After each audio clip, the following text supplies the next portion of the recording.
Hello बच्चों, let's read the question. The question says that a cubical Gaussian surface is placed in uniform electric field as shown in figure to the right. The length of each edge of cube is 1 meter.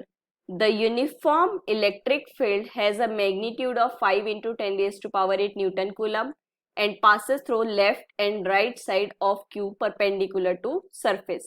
What is the total electric flux that passes through cubical Gaussian surface?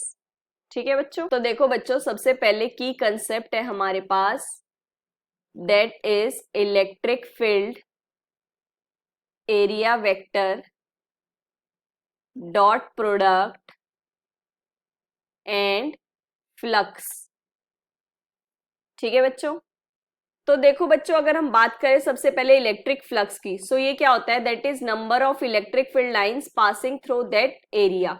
ठीक है बच्चों, सो इसको हम phi से भी denote करते हैं and ये हमारे पास होता है दैट इज इलेक्ट्रिक फील्ड और एरिया वेक्टर का डॉट प्रोडक्ट।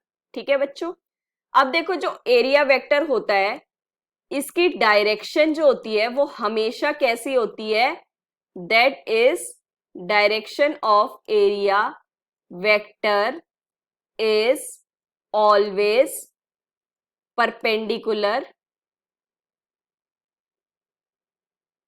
to plane।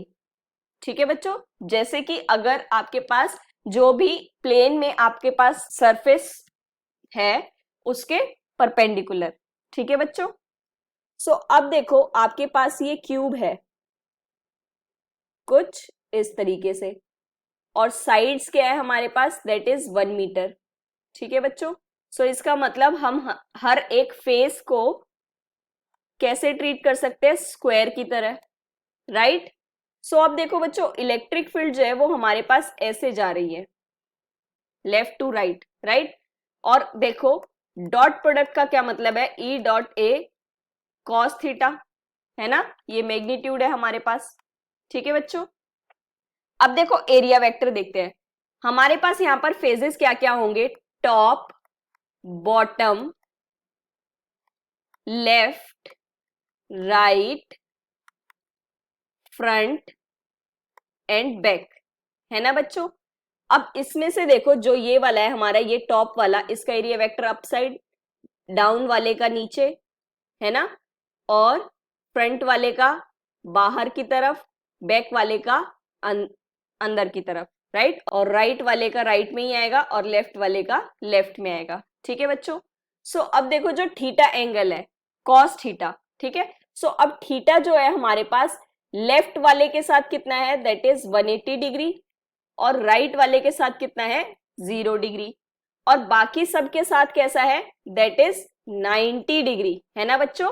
क्योंकि देखो यही तो आपका कोऑर्डिनेट होगा कि जो हमारा फ्रंट वाला है ये आउटसाइड कैसे जा रहा है, ये आपके पास वाईजेड प्लेन में ये वाला है ना, और ये कैसे जा रहा है, फ्रंट वाला एक्स की तरफ आ रहा है बाहर की तरफ, और अंदर माइनस एक्स की तरफ जा रहा है, तो एंगल तो हमारा थीटा 90 ही है ना बच्चों। सो देखो cos 90 की वैल्यू तो होती है हमारे पास 0। ठीक है, सो इसका मतलब यहां से आपके पास टॉप, बॉटम, फ्रंट और बैक, जो ये वाले फेजेस है इनका फ्लक्स तो आ गया आपके पास 0। ठीक है, अब बात करें अगर हम लेफ्ट एंड देन राइट की, सो लेफ्ट वाले में था आपका थीटा 180 और राइट वाले में था थीटा 0।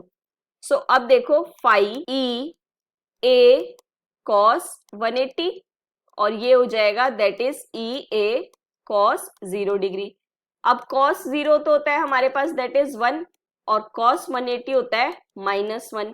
सो अगर हम टोटल फ्लक्स की बात करें, राइट, क्यूब से अगर हम टोटल फ्लक्स की बात करें, क्यूबिकल सरफेस से कितना पास हो रहा है, तो वो कितना हो जाएगा, देखो सभी की वजह से, टॉप बॉटम फ्रंट बैक की वजह से 0, और आपके पास ये वाला जो है cos 180 वैल्यू, है ना, सबसे पहले हम राइट वाला रखते हैं ई ए और देन cos 0 1। ठीक है, और दूसरे वाला अगर हम रखते हैं ई ए cos 180 -1, तो देखो ये वाला भी हमारे पास कैंसिल हो गया, है ना।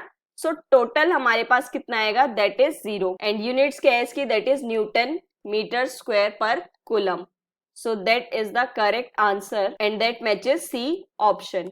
Hope you understand it well. Best of luck. Thank you.